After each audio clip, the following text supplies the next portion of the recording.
Glenna, or as she was called Sue Sharp, left her home in Connecticut with her 5 children and left her husband James Sharp. It was in the autumn of 1980. She decided to move to Northern California, where her brother Don lived at the time. Upon arriving in California, she began renting cabin number 28 at the Keddie Recreation Center in the Sierra Nevada countryside. There she lived with her 15-year-old son John, 14-year-old daughter Sheila, 12-year-old daughter Tina, and 2 younger sons Rick and Greg. On April 11, 1981, at 13:30, Sue and Sheila left Keddie to pick up John and his friend Dane Wengett from Gansner Park in Quincy, about 8 kilometers from Keddie, and bring them home. 2 hours later, around 15:30, John and Dana hitched a ride and drove back to Quincy, where they planned to meet friends. At the same time, they were spotted in the city center. A local resident claimed that she put them in her car at a tire store and drove them down the street to their friend's house. The boys were later seen at a party at Oakland Camp in Quincy.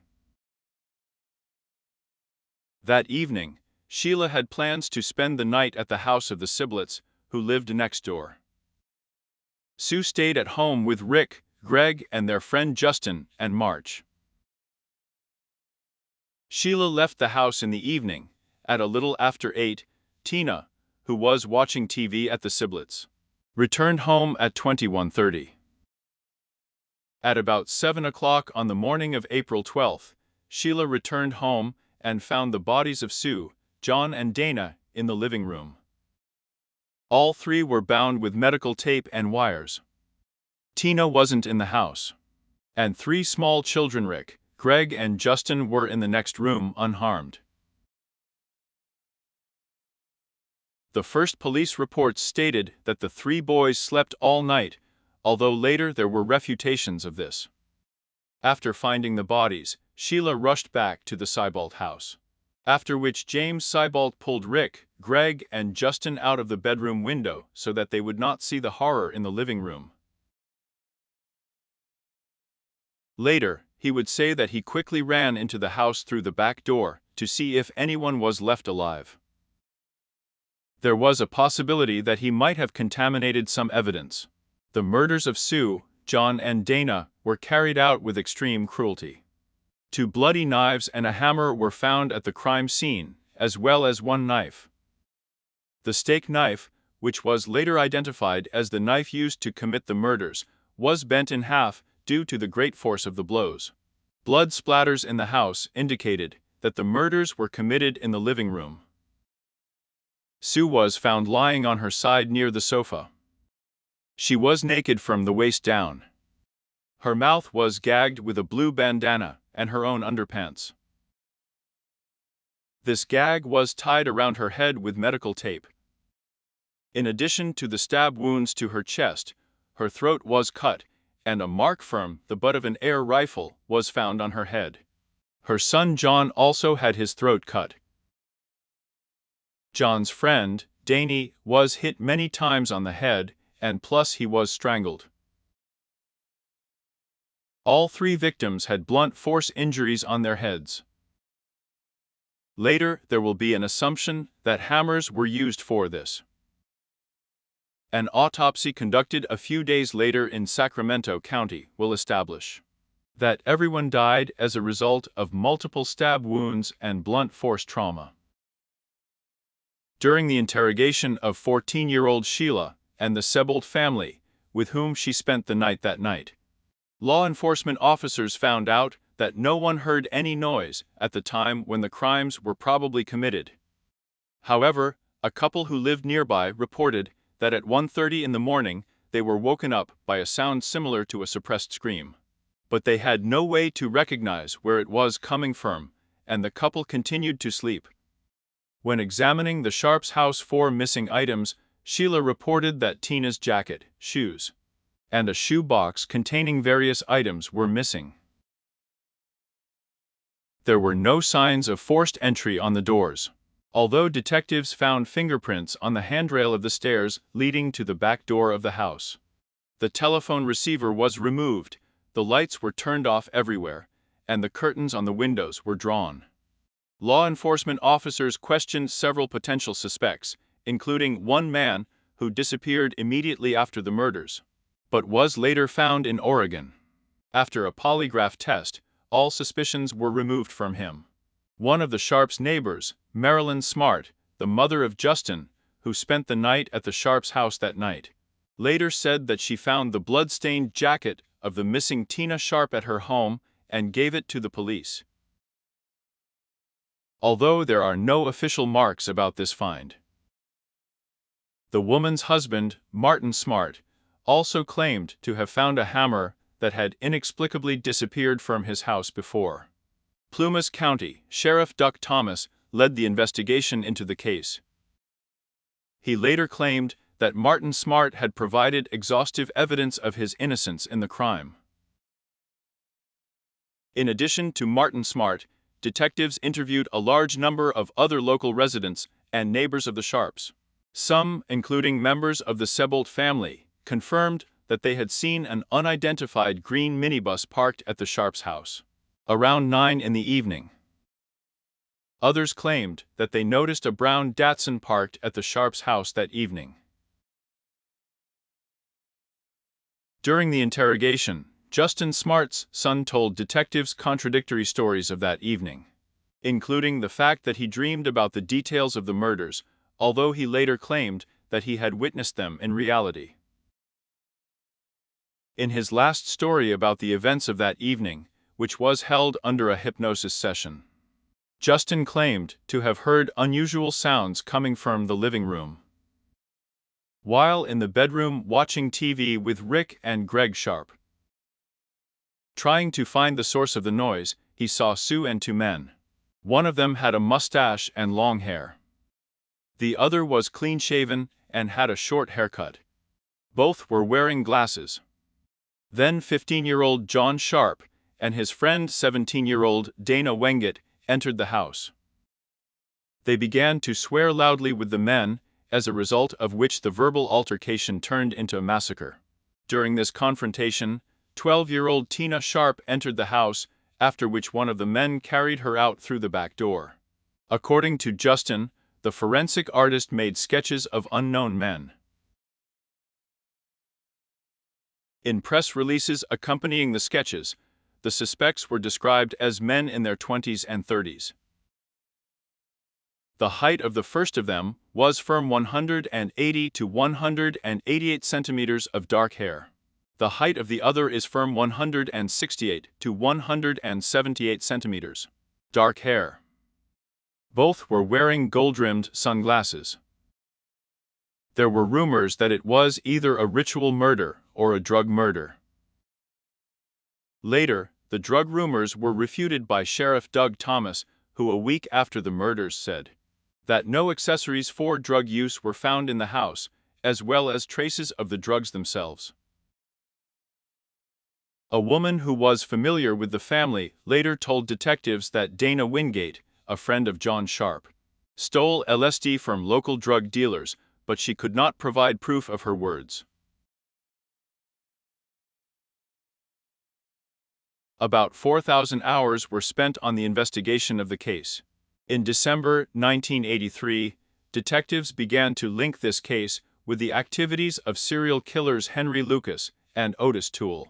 Since it was initially assumed that 12-year-old Tina Sharp had been abducted, the FBI was engaged in her disappearance.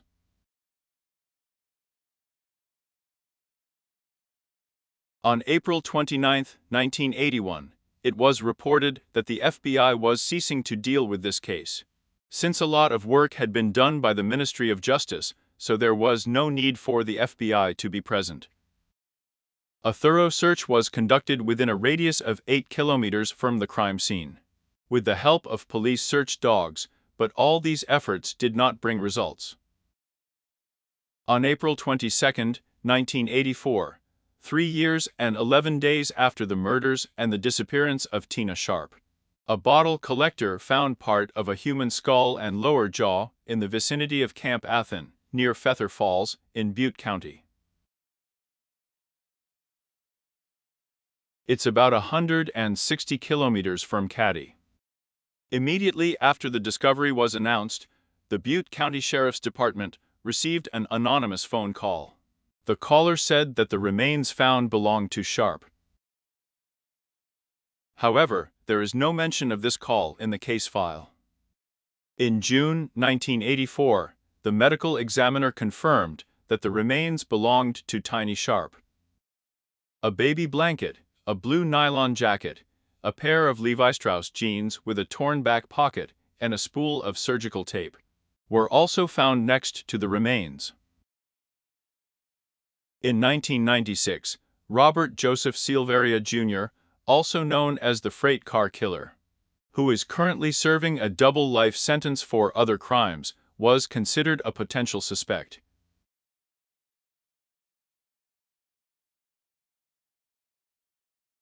The house number 28, in which the murders were committed, was demolished by the authorities in 2004. In the documentary film 2008, Marilyn Smart, a neighbor of the Sharps, believed that her husband Martin and his friend John Bob Dinners were involved in the commission of these murders. She claimed that the evening before the crime, at about 23 o'clock, she left Martin and Beau while they were in a local bar and went home to sleep. At about 2 o'clock in the morning, she woke up and saw them burning an unknown object in the oven. In addition, she claimed that her husband Martin madly hated Johnny Sharp. But Sheriff Duck Thomas told the creators of this documentary that he personally interrogated Marson and confirmed that he absolutely successfully passed a polygraph test. Although there was a debate in the scientific society at that time about the effectiveness of using a polygraph, assessments of the use of the polygraph by scientific and government agencies have shown that they are not accurate, and their results can be circumvented. Thus, the polygraph is a completely unsuitable means of evaluating the veracity of words. Martin Smart died of cancer in Portland, Oregon, in June of the 2000th year. The second suspect, John Babeta, who was allegedly connected with organized crime in Chicago, died there in 1988. For 40 years, this terrible crime remained unsolved.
In the infamous Keddie murder case from 40 years ago, new evidence surfaced and most of the findings were expected. DNA samples were taken with white medical tape that bound the victims' hands and ankles and taped their mouths. It became obvious that the Plumas County Sheriff's Office was moving in the right direction. A fragment of tape containing acceptable DNA samples was found on the floor, near the body of 36-year-old Sue Sharp. The DNA samples matched the DNA of a known suspect. Investigator Mike Gamberg has had this DNA for several years, but only recently he received the necessary samples and established compliance. To date, the lack of the required number of fingerprints and suitable DNA at the crime scene has hindered investigations. The criminals who were in house number 28 on the night of the 11th to the 12th of April 1981 were well prepared. It is assumed that someone carried a hammer, the same one that was discovered nearby in 2016 year. The medical tape that was associated with the victim was also not initially located in the cabin. There is evidence that there was a Daisy Powerline model rifle or an air rifle in the cabin, but it was never discovered. Both Gabmerk and Plumas County Sheriff Greg Hagwood suggest that about 6 people were involved in the murder. Someone directly committed the murder. Someone helped the killers escape. Most of the suspects were wearing gloves. The necessary fingerprints were not found in the house. Since the victims were tied up and there were many criminals, the victims were unable to put up any resistance. Therefore, there was no blood of criminals at the crime scene. According to Gamberg, even the tiniest evidence is very important in this case. It is known that Sue Sharp was at home with her 12-year-old daughter Tina, as well as 2 sons, 9-year-old Ricky and 5-year-old Greg. 12-year-old Justin Smart was one of the 3 surviving boys who were in the next room. That night, he was invited to spend the night with friends. His family lived in house number 26. There he lived with his mother Marilyn and stepfather Martin and Mart, as well as with his brother. There is information that John Sharp and his friend Dana were in Queens, the administrative center of Plumas County. There the guys hitched a ride between 10 in the evening and 1 in the morning. Although for a long time it remained a mystery who exactly drove the 2 teenagers that night, Gamberg still found this person and interrogated him. Let's talk again about what happened in those days. It happened on Saturday, April 11, 1981. 14-year-old Sheila Sharp opened the door of a 2-room holiday home and found the bodies of her mother Glenna Sharp, nicknamed Sue, her older brother John, as well as one of her brother's friends named Dana Wengett in the living room. Sheila ran back to the next house, where she spent the night, and screamed. This scream was heartbreaking. She ran to house number 27, where the Sebolt family lived, whose members were James' sister, his wife Zenita, daughters Eliza and Paula, and son James Jr.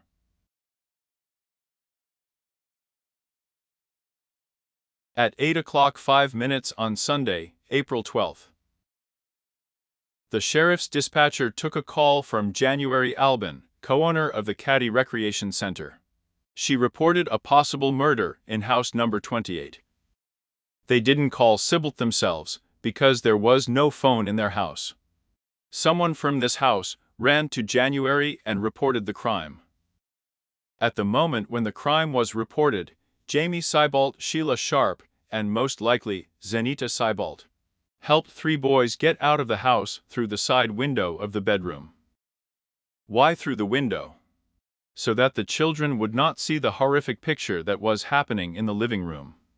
According to Plumas County Special Cases investigator Mike Gamberg, Deputy Hank Clement was the first to arrive at the crime scene. When he opened the front door of the house, he saw bodies on the green carpet. The mother's body was covered with a blanket, which somehow hid the horror of what had happened when Sheila entered the house. Closest to the front door was her brother John. He was lying face up. His hands were bloody and bound with medical tape. Dana was in the next one. He was lying on his stomach. His badly damaged head was partially resting on the sofa cushion. His ankles were tightly bound with an electric cord. With the same cord, he was tied to John, whose ankles were also tied. Sue Sharp's body was lying very close to the sofa. Although it was lying on its side, naked from the waist down, there is evidence that someone shifted the body into a more decent position than the one in which it was originally located. That's probably why the body was covered. She was also tied up. Her mouth was gagged with a blue bandana and her own underpants, and sealed with medical tape. There were injuries on her hands that were most likely sustained as a result of self-defense. Single pools of blood on the living room floor and on sofa cushions indicated that the boys' bodies had also been moved. The blood wasn't just on the floor or near the victims. It was discovered on the once cheerful wallpaper with images of Ivy and bedding in the bedroom of Sheila and her sister Tina, which they shared with their mother. There was blood on the ceiling in the living room and on the fittings. There were also bloody footprints on the lower part of Sue's bare feet and the shoes of one of the boys, which indicated that they were already lying motionless at the moment when they were stepped on. Blood was found on both doors in the bedroom and outside, on the handrail of the steep stairs that led to the emergency exit. All three victims received brutal multiple blows to the head with hammers. An imprint was found on Sue's head, similar to the imprint of a Daisy Power Line 880 rifle. In addition, Sue and her son had their throats cut. Dana suffered multiple head injuries and was strangled with his hands. 3 other children, who were in another bedroom, were not injured. Their sister Tina has disappeared altogether. It took the police several hours to figure it out. Word of what happened in Keddie spread throughout Plumas County. This crime affected not only Sheila Sharp and her surviving brothers, but also the boy who spent the night that ill-fated night in house number 28. It also affected the sheriff's department and members of the entire community. The life of an entire community changed dramatically in 1981, says Gamberg, who is not only located 8 kilometers from Quincy, the administrative center of Plumas County. Every resident suspected everyone around. Everyone began to be afraid of each other. This condition depressed people. The sheriff's assurances that the police were doing everything possible to catch the killers were not enough for people.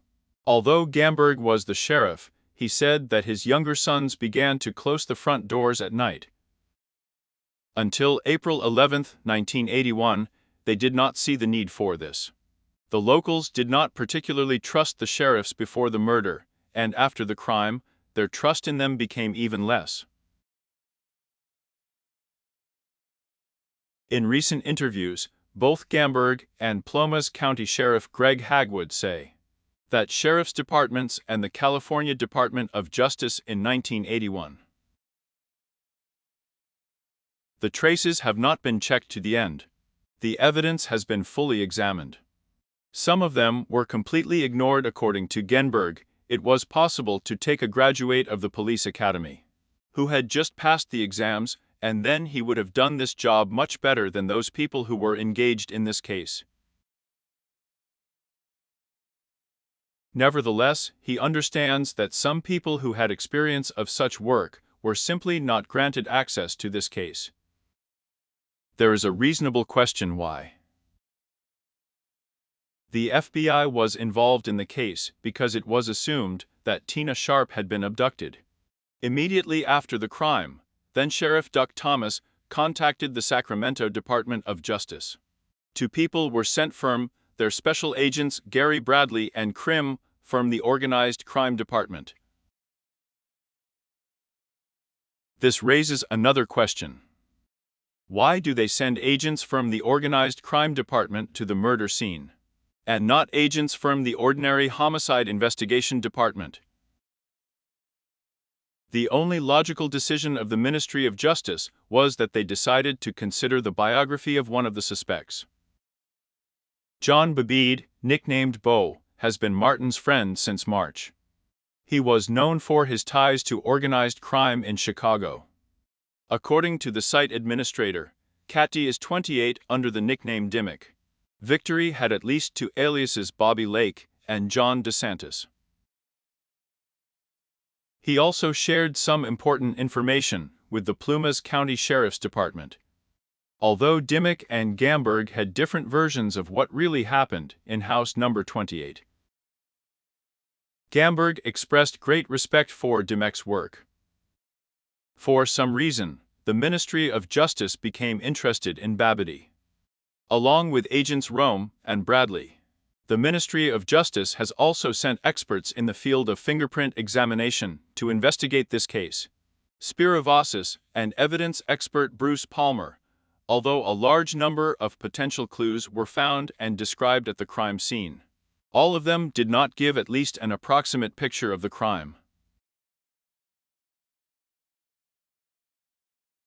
For some strange reasons, the study of evidence was delayed. For example, the crime itself was committed in 1981, and the collection and processing of DNA samples from the crime scene 1980. Currently, DNA deoxyribonucleic acid is considered the most reliable physical evidence. Now, investigators are trying to collect any biological material at the crime scene, including skin, hair, blood, and other biological fluids. DNA could still be extracted from the evidence collected in house number 28. But this method of investigation was questioned and later completely cancelled. Gamberg says that he was very lucky because he managed to process his part of the DNA samples in time. At the time of the crime, Gamberg was a sheriff from the Plumas County Sheriff's Department. He was later fired. When he was reinstated, his boss, Doug Thomas, did not allow him to investigate the case. And all his previous developments in the case were ignored. Like Sheriff Quincy, who personally knew many local residents and had sufficient experience in investigating murders, and also, as a person who knew at least 2 of the victims, Gamberg believes that his contribution to the investigation of this case should have been taken into account. It was 2013 year. For current Sheriff Greg Hagwood, this was his 3rd year in office. There is always a lot of work in this position itself. His department lacked funds, and he himself lacked personnel. But the unsolved murders of a woman, 2 teenagers and a girl tormented him until now. These teenagers went to school with him.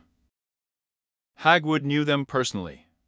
He also knew the house number 28 in Keddie very well. A year earlier, before the Sharps went there, he spent the night in it with a friend and his family. Hagwood graduated from California State University in Sacramento with a degree in criminal justice. In 1988, he got a job as a deputy sheriff in his hometown, and as sheriff, he clearly knew what was and what was not in this case.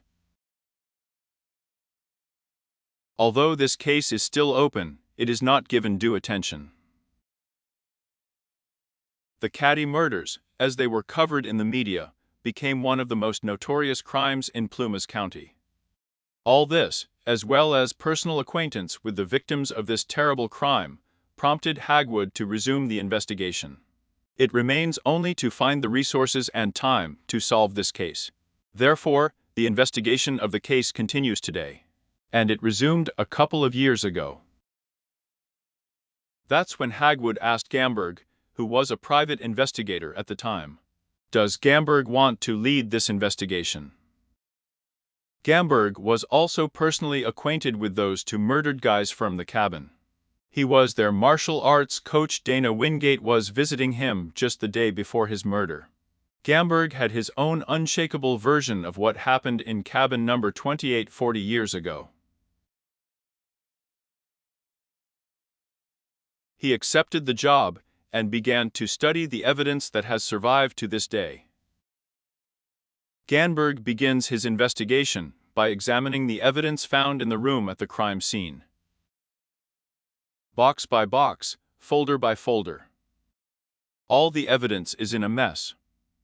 Was it particularly difficult in this case to reconstruct the chronology of events that took place that evening?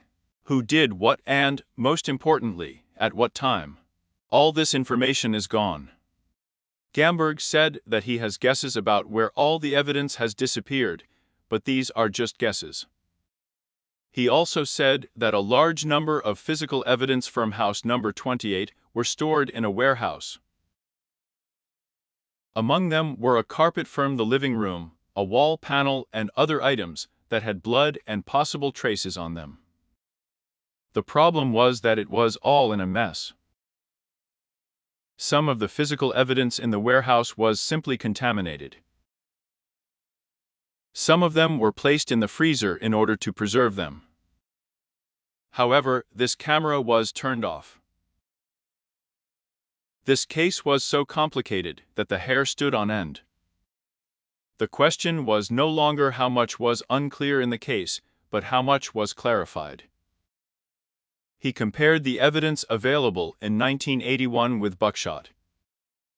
It was as if they were shot, and they scattered in different directions. While sorting through the evidence, he found one bag with physical evidence that had never been opened. The objects inside it were never used as evidence anywhere. But this was the most important part in the investigation of crimes.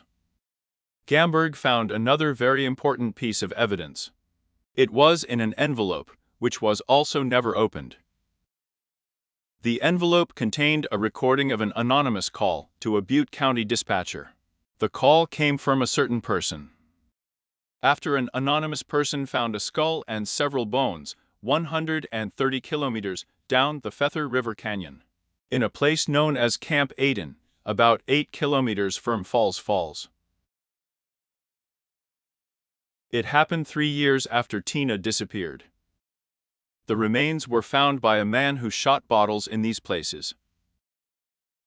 Gamberg shared this tape with People magazine in the year 2016.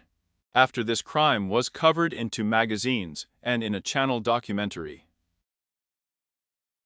And on it he said that he watched the news about the discovery of the falls, and told me, I wonder if anyone thought about the 12-year-old girl who disappeared after the Keddie murders when these remains were found. Although smart, and the Babids left Plumas County immediately after being questioned by the Justice Department.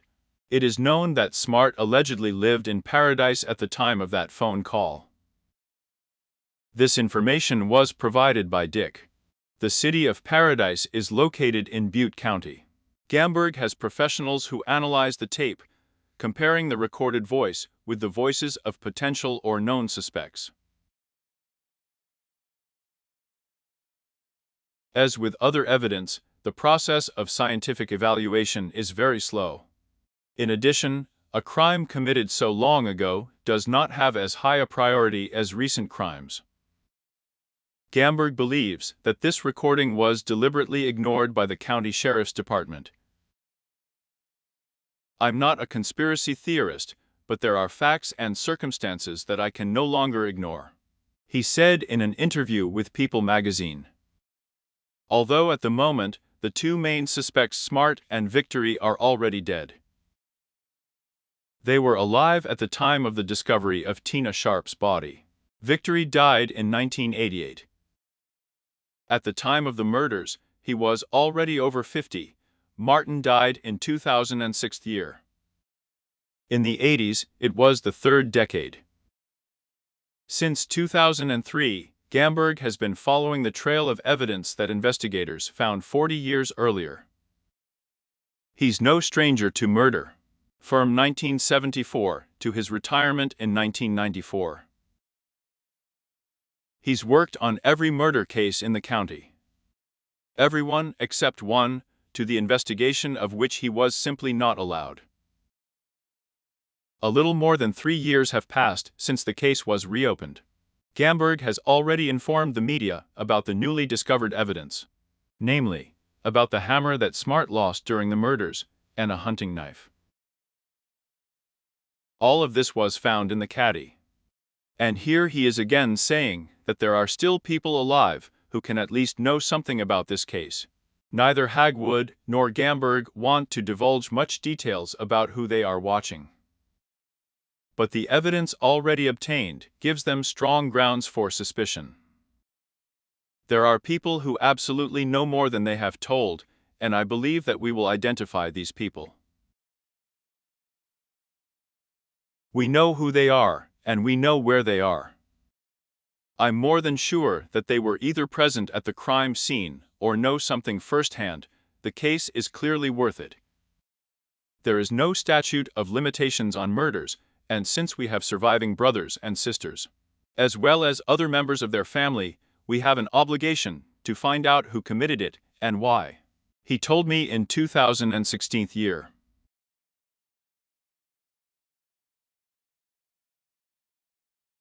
Was the 36-year-old mother of 5 children the victim of a planned murder? Why at least 2 witnesses in this case, which has been for 40 years, suggest that the evidence points precisely to the fact that Martin Smart, Severin Pobede, as well as their accomplices intended to harm Sue Sharp in advance. Mike Gamberg, a special cases investigator with the Plumas County Sheriff's Department, spent many years examining the evidence left over from the Keddie murder. According to Dimmock, the administrator of the website dedicated to this case, the murder was premeditated. He thinks so, basing his assumptions on how the main suspects behaved that night, as well as on what they took with them to house number 28. Medical tape, knives, a hammer, and probably a Daisy Powerline 880 rifle. A cartridge from this rifle was found on the floor between the bodies of 2 guys. A broken piece of the butt was found in the living room. It seems that the rifle was used to kill one of the teenagers and to smash his head with you. Gamberg knew 2 teenagers who were killed on the night of April 12, 1981. Although the management did not allow him to participate in this case, this does not mean that he lost interest in it after many years. In 2013, Plumas County Sheriff Greg Hagwood hired a private investigator and part-time former sheriff of Plumas County and handed him the Keddie case. From that moment on, he came closer to understanding what happened that terrible night. Dimmock became interested in the Keddie murders in 2000 and has been studying them in detail since then. As soon as he and Gamberg got to know each other better and began to trust each other, they joined forces.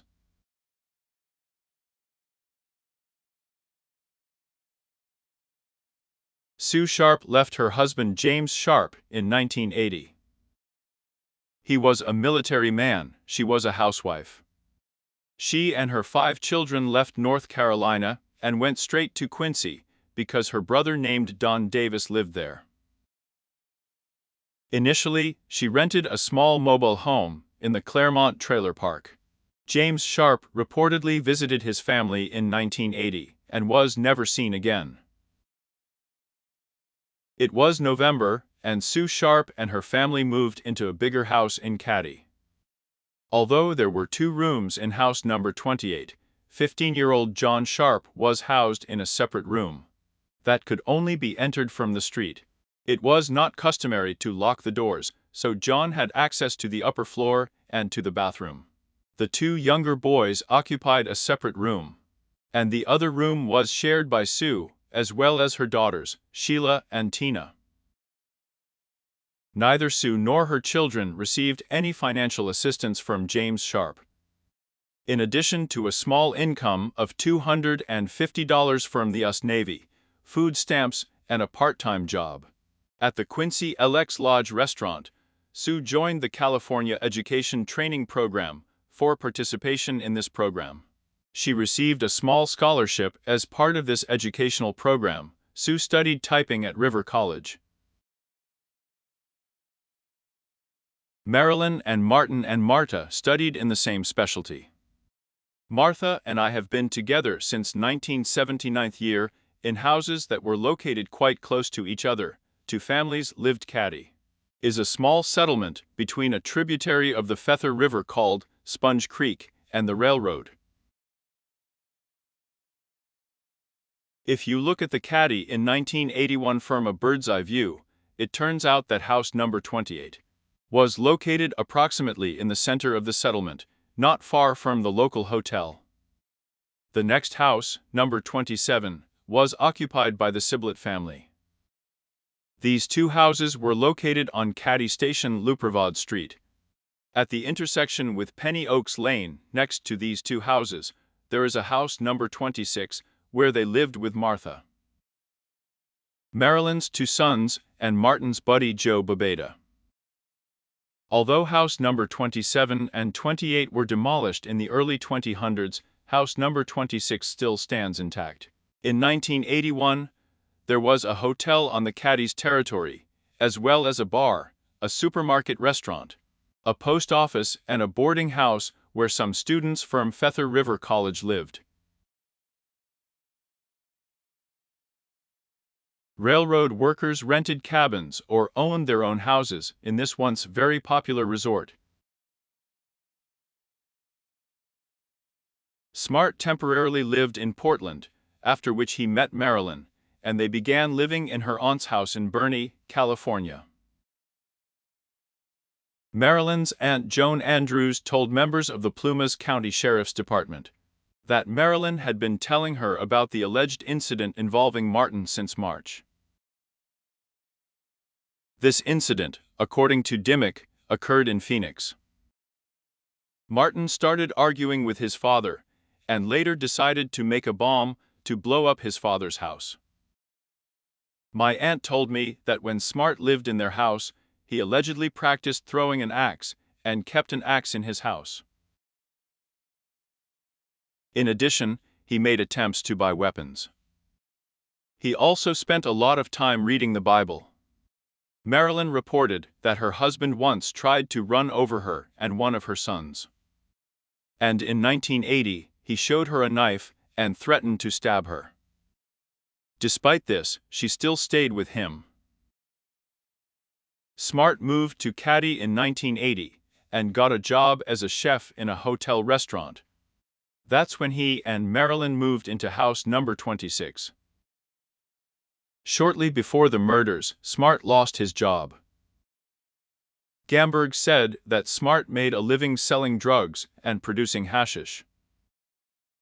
This was the case both while working at the restaurant and after his dismissal. There were a lot of drugs in the Keddie at that time. Gamberg knew who made them, who sold them, and also knew some of the runners. Smart was on the list of suspects for several reasons. He cheated on his wife, and one of his mistresses was Sue Sharp. Sue advised Marilyn to leave her husband because he was cruel to her and cheated on her. In addition, Smart was not the only man with whom Sue Sharp had a relationship. Gamberg believes Smart knew about Sue and Marilyn's conversations. He described Smart as a terrible, possessive, and jealous man. These factors played a role in why at least two men broke into house number 28 that night. Perhaps, since March, his accomplices wanted to teach Sue a lesson, and they came prepared. However, Dimmock does not agree with this assumption. He doesn't think Sue Sharp advised Marilyn Smart. When I heard this version, I realized that it was a big lie. Dima agrees with Gamberg that there was a relationship between Marty and Mart and Sue. They also agree that John Sharp, his younger sister Tina, and a friend of Dana Wingate suspected the same thing, which is why they were killed. Gamberg is working on solving a crime, and he has simply unimaginable results. In 2016, he announced that he had found a hammer that matched the description of a hammer from March. He provided information to the agents of the Ministry of Justice that almost immediately after the crime was committed, the hammer disappeared. Discussing this, Smart argued that whoever took his hammer should have taken the axe as well. Gamberg also announced that a hunting knife and a recording of a message sent from a Butte County dispatcher to the Sheriff's Department were found in a pile of garbage in the Keddie's evidence storage. All three items are owned by the Department of Justice, and the FBI is awaiting their receipt for analysis. This is a very slow and expensive process. Gamberg has been waiting for more than 4 years and understands that the case of 40 years ago has a low priority. Despite all this, Gamberg does not forget to remind regularly that he really needs the results of research. Gamberg's voice sounds more optimistic than the voice on the recording, which reports the discovery of the remains of Tina Sharp near Feather Falls. Dimmock believes that the discovery of Tina was quite suspicious. First of all, the find itself. He does not believe that the bottle shooter accidentally stumbled upon the remains of the girl 3 years after her disappearance. He believes that someone knew where Tina would be found and accidentally let this place be revealed when someone unrelated to the case discovered this find. Dima said he was at Camp Athen, 8 kilometers from Feather Falls. Camp Eaton is hard to find. I know how to find this place thanks to studying satellite maps, and I became quite well versed in the infrastructure of this area. When it came time to go there, I found out that the local roads were incorrectly marked and were generally incorrectly depicted on the map. Dimmock wrote on May 22, 2016 in the forum about house number 28. Despite all efforts to find that place, I got lost twice. The remains of Tina were found in the wilderness, where dirt roads lead. The location where the skull was found is most likely the last place the bottle shooter will think of going, especially in the vicinity of Camp Aden. This is another reason why I believe Padrini was the name of the person who discovered the remains. I found the remains not by chance, but Tina Sharp's remains were discovered and identified in 1984, regardless of how they got there. The analysis of this find, made by Dimmock, introduces another nuance, which is already a lot in this complicated case. In the 2016 year, the media seemed to go crazy after Gamberg's words that the hammer with which 3 victims were beaten to death was finally found. One of the local caddies who attended one of the local weddings helped to make this find. At this wedding, a woman lost a ring, so the man took his metal detector to find it. At the entrance to the caddy, he found a hammer lying at the bottom of a dried-up pond. The man did not touch the find, but instead contacted Dimmock, who, in turn, called Gamberg.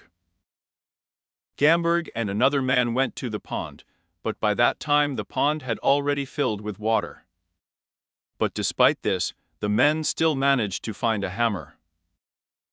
It matched the description of the hammer that Martin had allegedly been missing since March. The pond where he was found was a common place for this kind of burial. Someone, leaving the crime scene, threw evidence there in 1981. This pond was not checked by either special agents or sheriffs. It remains to be hoped that under the layer of rust on the hammer and knife, which are already 40 years old, at least some evidence has been found, and that these clues will point to the suspects. But this is not all the evidence that has been discovered recently. There is a DNA match with DNA on a non-living person. Kemberg and the sheriff know who it is and how to find him. However, it is not yet clear what they can count on to reinterrogate this person or to arrest him. There is a handwritten letter written by Martin and Mart to his wife. Gamberg says that although it does not say anything about confessing to the murders, it describes very similar things. The letter is written on yellow paper a few weeks after the murders. By that time, the main suspects Martin Smart and Joe Babeda had already been interrogated and were allowed to leave Plumas County. Martin wrote from Klamath Falls, Oregon. It's a love letter in which Smart begs for his wife to come back to him. The letter has the following lines. I paid for your love with the lives of 4 people, and you tell me that you are satisfied with it. Great. What more do you want? The letter is signed as it is known, Marilyn Smart, left house number 26 on April 12. The bodies of the victims were found on the same day. Gamberg and Dimmock knew for sure where Marilyn was going. It wasn't a secret. Although she was angry at her husband for his affair with Sue Sharp, she also had someone on the side. Marilyn gave this letter to the sheriff's department some time later. When she was subsequently asked about the letter, she claimed that she did not remember anything. However, she determined that the letter was written in her husband's handwriting when she was shown the letter again. The letter was addressed to Marilyn and sent to Keddie's former post office. Smart gave his address in Klamath Falls. Gamberg said that Marilyn remarried, and he even knows where she currently lives.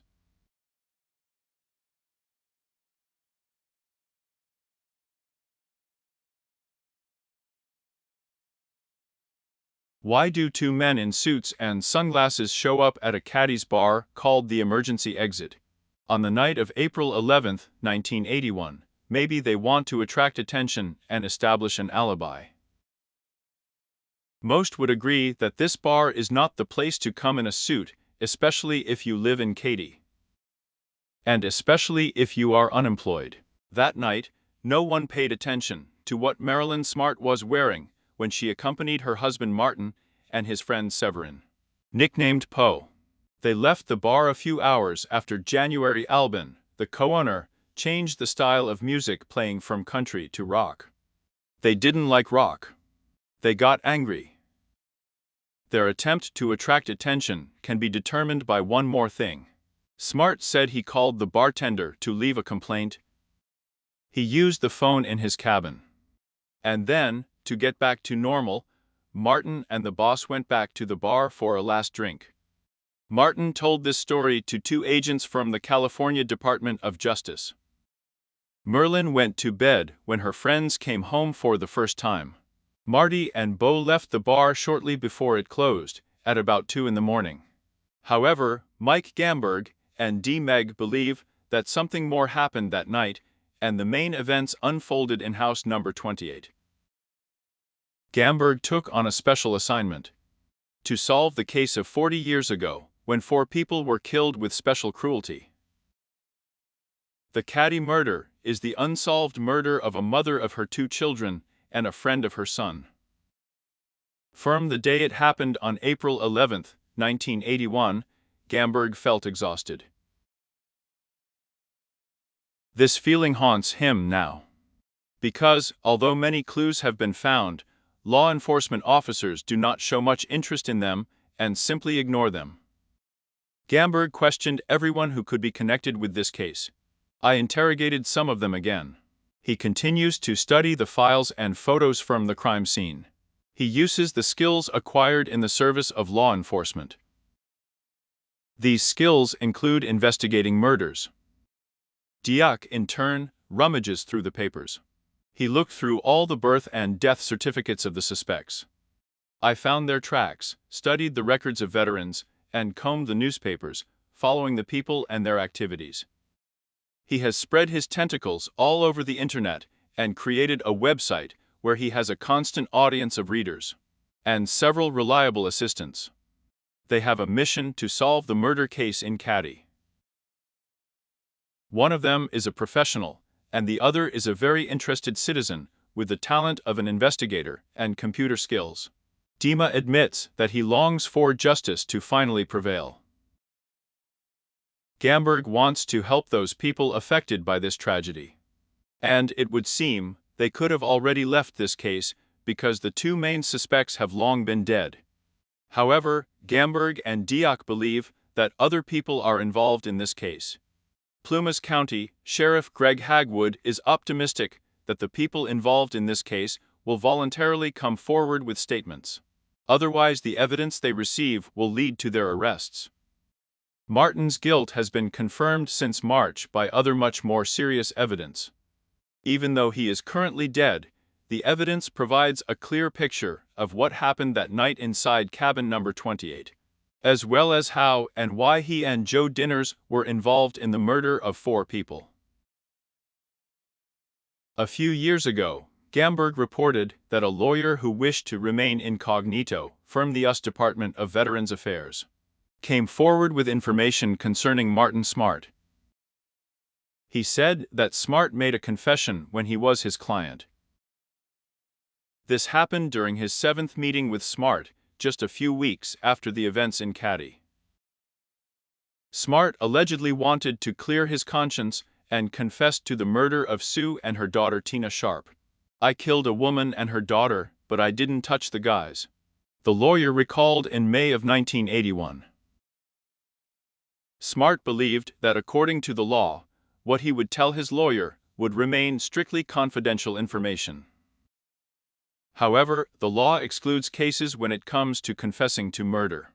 Dimmock, who has been studying the confession since March, drew attention to the fact that, according to the lawyer, while Martin was questioned about Sue's murder since March, there were no emotions on his face.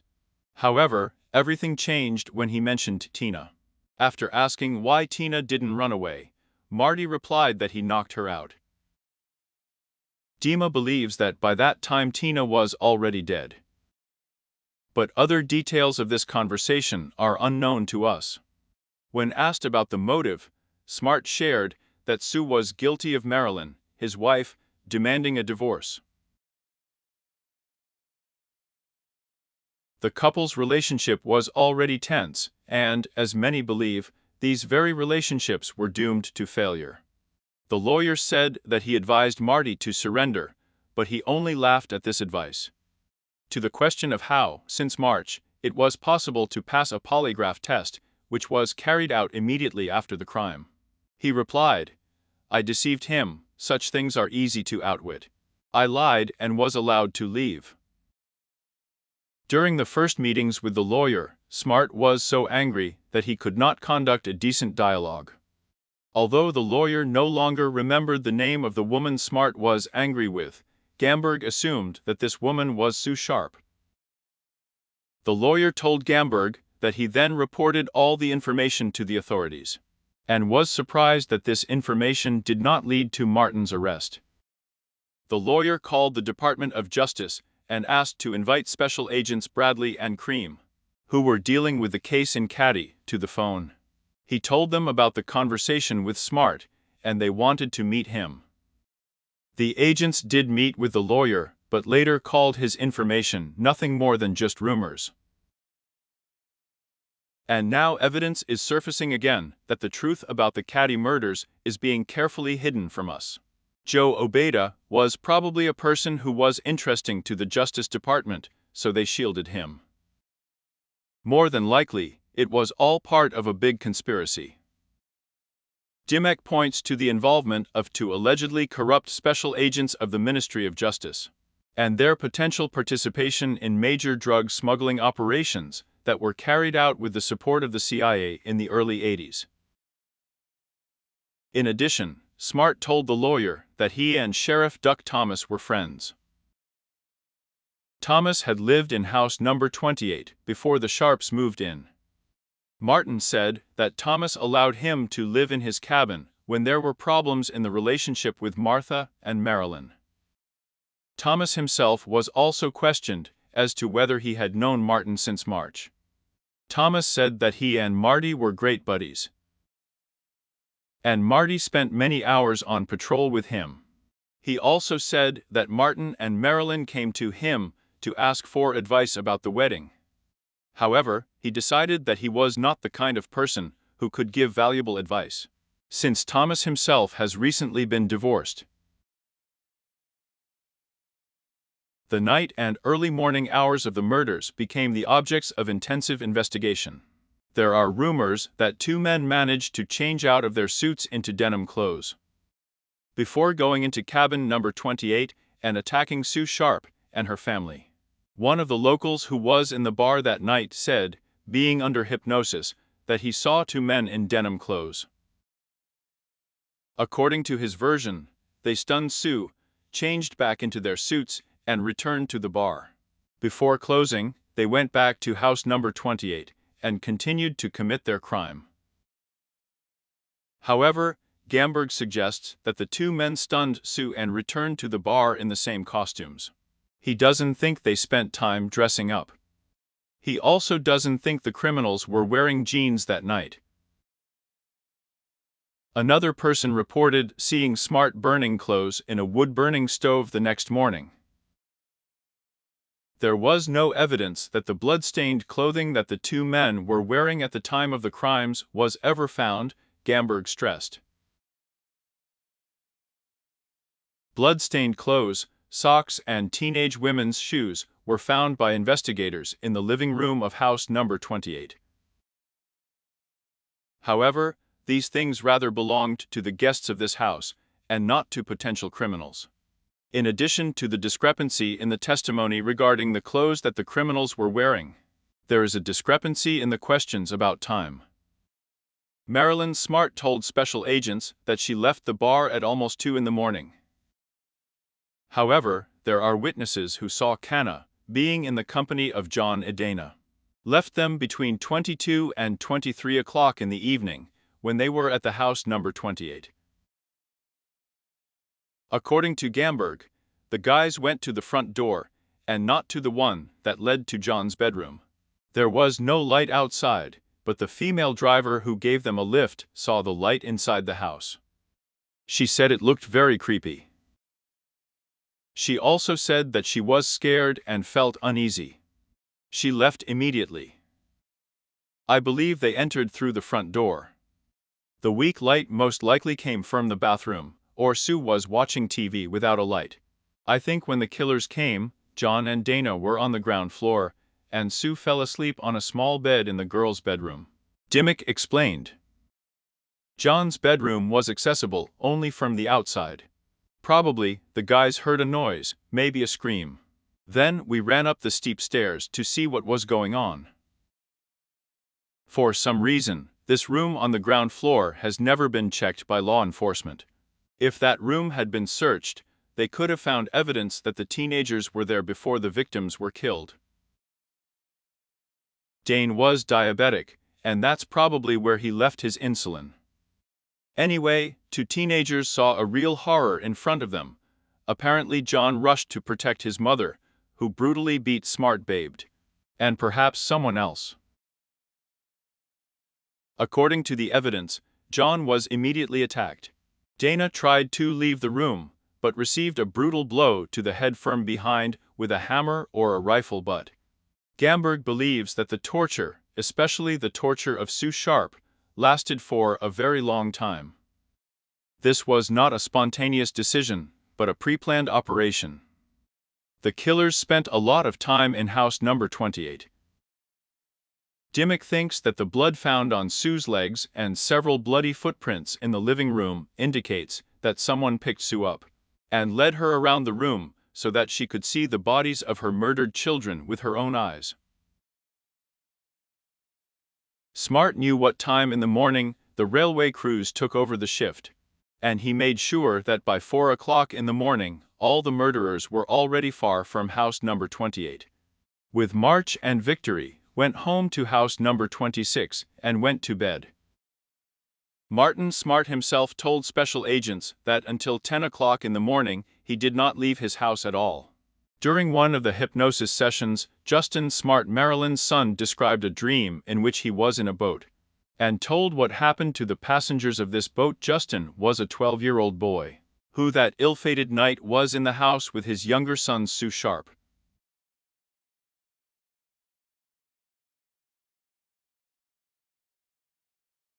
During hypnosis, he described that day in detail. Sheila and Tina were next door at the Siblets' house. They came home at about 19:30 to do the dishes. Then we decided to go back. Sheila stayed the night at the Siblets, and Tina got ready to go home. About 21:30. Justin Smart, Ricky, and Sue Sharp, as you know, watched a TV series called The Love Boat. After that, at 10 in the evening, they went to bed. Then Justin describes a dream where 2 men are fighting with John Sharp and Dana Wingate. Then both guys fall overboard. In this dream, one of the men holds a pocket knife in his right hand, with which he wounds Sue Sharp in the chest. In the other hand of this man is a hammer. Dima is skeptical about hypnosis, especially considering the fact that it is conducted by Sheriff Duck Thomas. It must be said that this was the first hypnosis session that Thomas conducted on his own. Thomas attended various hypnosis trainings where they teach how to extract readings using this method. According to the transcript of the interview 2003 years ago, Duck Thomas said that he conducted a hypnosis session on Justin with March under hypnosis, which was conducted on the 19th of May, 1981 year, this time Jerry Dash. A psychologist from the Children's Hospital of Los Angeles, Justin, told about Tina Sharp. She allegedly woke up and went into the living room to find out why there was such a loud noise coming from there. She had a blanket in her hands. One of the men grabbed her, led her through the kitchen and down the stairs. After that, he came back, pulled out a hunting knife that was sticking out of the wall, picked up the blanket, and left again. Gamberg said that the residents of the neighboring house heard a muffled scream. But since they didn't hear any other sounds, they continued to sleep. Most likely, it was Tina's scream. That's when she was killed. The two investigators had two versions of what happened. Gamberg assumes that someone noticed Tina coming from the bedroom. He grabbed her, took her out of the house, took her under the stairs, and killed her. Her body was hidden in a nearby car and later taken away. This could have happened at any time, because at that time the checkpoints had not yet been set up and the vehicles had not been inspected. The location of some of the vehicles was captured from a Ministry of Justice helicopter that flew over Keddie in the middle of the afternoon of April 12. Diak, in turn, believes that Tina was killed in the house. She was attacked right in her bed, and her mother, who was sleeping on the next bed, was also attacked when the killers just entered the house. He does not trust the words of Justin, who assures that Tina woke up later and came out with a blanket. Only one blanket was found at the crime scene, which was used to cover Sue. And according to the evidence, it was taken from the bed where Sue was sleeping. The snapshot believes that Tina was woken up when the killers entered the bedroom to grab Sue. This is evidenced by the blood splashes found in this room on both beds. After the murder, the girl's body was taken out into the street, carried over a narrow suspension bridge to the other side of the creek, Sleep Creek. Tin's body was there until it was moved to Camp Athen, near the falls. Using a suspension bridge, the person carrying Tina's body was at risk of being seen even at night, despite the fact that this bridge was located outside the Keddie. Instead of driving on the main road around the Keddie, the criminal could have gone straight down Spanchik Drive. This road is winding and opens onto an open area. A residential building was located far from the bridge. Gamberg knew people who lived in this house in 1981. They had a dog that barked loudly, and she would definitely bark if she noticed someone driving past the house. And the owners, in turn, would certainly have met the intruder with a loaded weapon. In addition, there is uncertainty as to whether the gates on the bridge were open or closed that night. Diak thinks they were open. He refers to the sheriff's reports, which state that both that night and the previous gate were open. They were high enough that no one could climb over them. If the gate was open, then there would still be a risk and a problem of transferring a body covered with a blanket across the entire bridge, from one side of the stream to the other. According to Gamberg, the path to this part of the river runs along a private road, on which there is at least one residential building. On the other hand, if you move by car, the killers would have to drive past two-story buildings, a hotel, as well as about 20 houses. Smart told law enforcement that for the first time he met Pobody at the hospital of the Ministry of Veterans Affairs in Reno, where both were in a psychiatric ward. A man named D. Lake drove Smart to the hospital. At the time, Lake was a Veterans Service representative at Feather River College. Lake and Smart could meet on campus or in a Keddie. Lake also had a few other friends in the Keddie.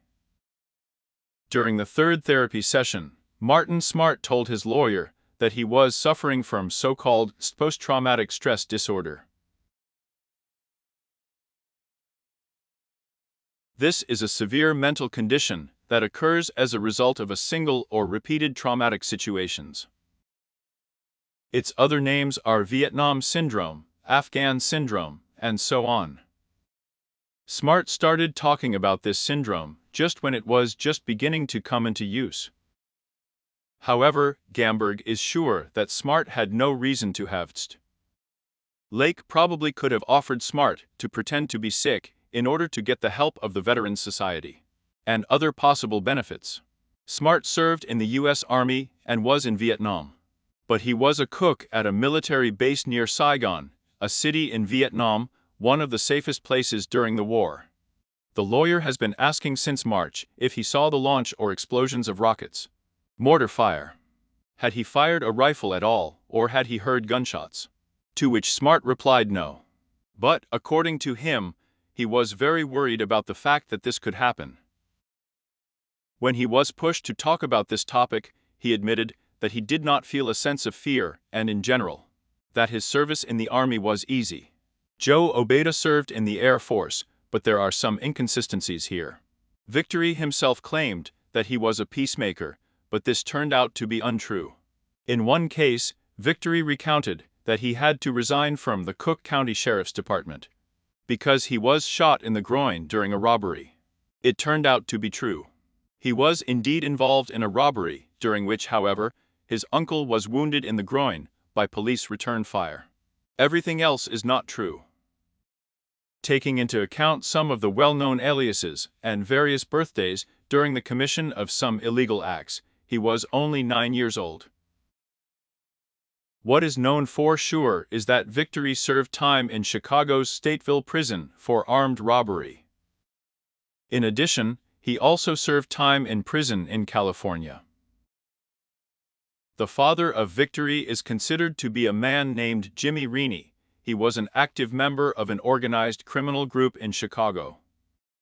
Reaney helped to educate and mentor Victory, and, allegedly, his son Joe learned a lot from him. It was discovered that Joe Bobedo lived at numerous addresses in Las Vegas. He wasn't there by accident. Victory was probably involved in large-scale drug trafficking at this time. I believe Bo was in Vegas as an enforcer and a desert digger. It was during the bloody reign of gangster Tony S. Pilotro. It is assumed that Pobeda has been associated with law enforcement agencies for a long time.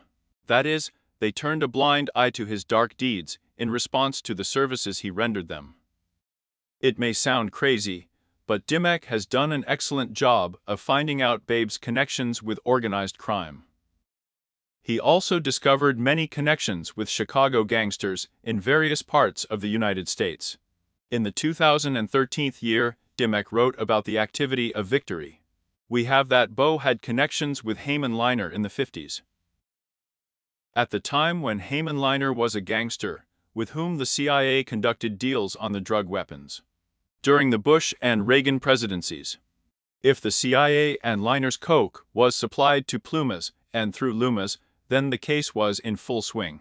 Dimmock bases most of his research on newspapers and books about organized crime in Chicago in the period from 1950 to the end of 1980s. According to some in-depth research of the Veterans Association records in Reno, there is evidence that Smart was their patient. But there is no such record of Victory. There is a good reason why Victory was in Kyoji, as well as Martin Smart and others, that is, local law enforcement officers. All of them were involved in the drug trade. He left Plumas County on April 14, 1981. Right after the interrogation at the Ministry of Justice. Lake took him to Reno so he could get on the bus to Clam Falls. Reflecting on these connections, it becomes clear why the Justice Department sent two special agents to fight organized crime to Keddie, instead of homicide agents. Most likely, Smart was of no value to the Ministry of Justice. They also didn't care about the people who were killed in House Number 28. But the Victory was just very important to them. Hence the non-punitive investigation of this crime. Hagwood recently said that he had been sitting in the local sheriff's office for years. But no one had done anything to investigate this crime. As mentioned earlier, the sheriff received this case marked post. Stands for Standards and Training of Law Enforcement Officers. This happened just 6 weeks after the murders were committed. Both Gamberg and Dimmock believe that no one in the Ministry of Justice could have done a background check on these positions. In just 6 weeks, even in 1981. In addition, there is an assumption that both Martin Smart and Joe Pobody participated in fraudulent cases, including the sale of fake advertisements and subscriptions to non-existent magazines. Reports of the provision of false information appeared in 5 newspapers. Publishing on April 1, 1981 year, this message read: "The organization, known as the Law Enforcement Community, collects donations for advertising in the magazine of the California Highway Patrol. None of these publications ever existed. In Shasta and Tehama counties, such messages were launched by phone, and in at least one of the cases, the caller identified himself as a sergeant of the California Highway Patrol. The California Highway Patrol is not collecting any money. In addition, they were not aware of the above-mentioned organization. Citizens who received such calls were required to report it to the nearest branch of the California Highway Patrol." Both Gamberg and Dimmock believe that this story connects the victory with March. This suggests that Marty and Bo did not meet at the Veterans Society, although Boa attended it. The message appeared on the 1st of April, which means that their meeting long before, it took some time, and a lot of fraudulent phone calls, before complaints began to arrive from individual districts through law enforcement channels, and then through newspapers, Dima explains. When Smart and Pobody left Rinn together, Smart offered Pobody to live in his 2-room house. The prize of one of the interrogations from March, he said that Joe Pobody used drugs and was under their influence that night. Victory slept until morning. However, it is not known whether Smart said all this to create an alibi for himself and Victory. Allegedly, he could not have been involved in the murders for sure. Or was it really so? The crime scene and Keddie himself were not properly examined from the very beginning of the investigation. There was no cordon around the crime scene. James Siebold from the neighboring 27th house not only helped Rick and Greg Sharp, as well as Justin Smart, to get out through the bedroom window. He also confirmed that he went up the back stairs and entered the cabin to see if anyone was still alive there. Thus, most likely, he trampled some tracks. In addition, Don Davis, Sue Sharp's brother, was also reportedly at the crime scene before police arrived, and before Sheriff Hank Clement arrived. It is known that Sheila Sharp called her uncle right after the co-owner of the resort, January Albin, called the sheriff's office to report the murders. Deputy Sheriff Ken Hanks arrived at the scene of the crime second. After him, Sergeant Jerry Shaver arrived there. Sheriff Thomas arrived at 8:50 in the morning. Investigators Dennis Forcino and L. Brew Baker, who were fishing together on Lake Antelope, arrived at the crime scene as quickly as they could. Davis arrived very early. In the video with his participation, which was made several years after the murders, he did not say whether he entered the house or not. He said there was confusion about which of the victims was in the cabin. Initially, the sheriff's department assumed that the victims were Sue Sharp and her 2 children. Later that day, Sue's brother Don reported that he had been provided with bodies for identification. Don Davis recognized his nephew John's sister. And also the third one was a guy he didn't know. That is, Dana Wingate. Davis said that about 2 hours after he returned home, he was asked to go to the Anderson morgue in Queens and help determine if another victim was his sister or niece.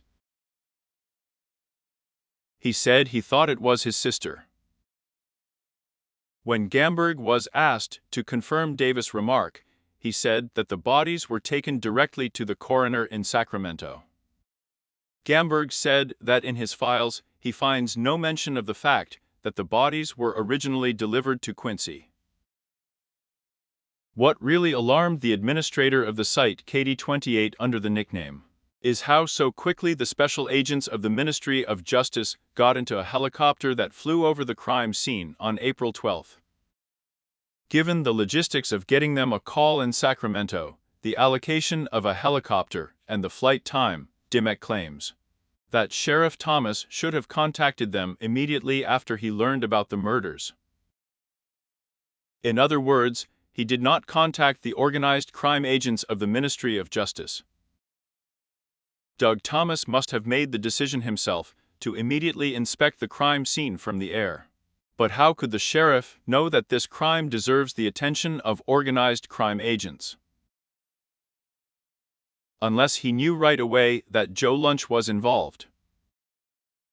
How did Thomas know Victor, who had been in the Keddie for only 10 days before? In addition, each of them made it clear that they had never met before. Keddie was not immediately cordoned off. Although law enforcement officers recorded the license plates of some cars, no one set up a checkpoint and searched the vehicles in search of evidence. In other words, Tina Sharp could be brought out without any difficulties. Pointing to the list of license plates that were described that day, Gamberg reports that there are some vehicles that were displayed on aerial photographs from a helicopter, but their numbers are missing from the police lists. There is only one road leading to and from Keddie. And without the installation of a checkpoint, anyone could pass through it. There are at least two versions of what happened that night. Both of them are not much different. Gamberg, who was familiar with by 1981, said that it was very dark that night. It was hardly possible to see the outstretched hand in front of him. Gamberg believes that the criminals were already together with Sue Sharp.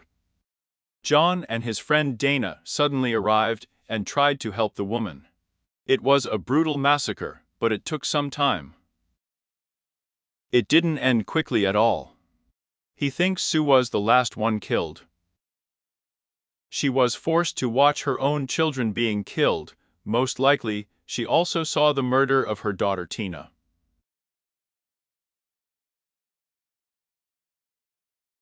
I've been thinking for a long time about how to finish this movie, and it turned out that this epilogue turned out to be his most labor-intensive part.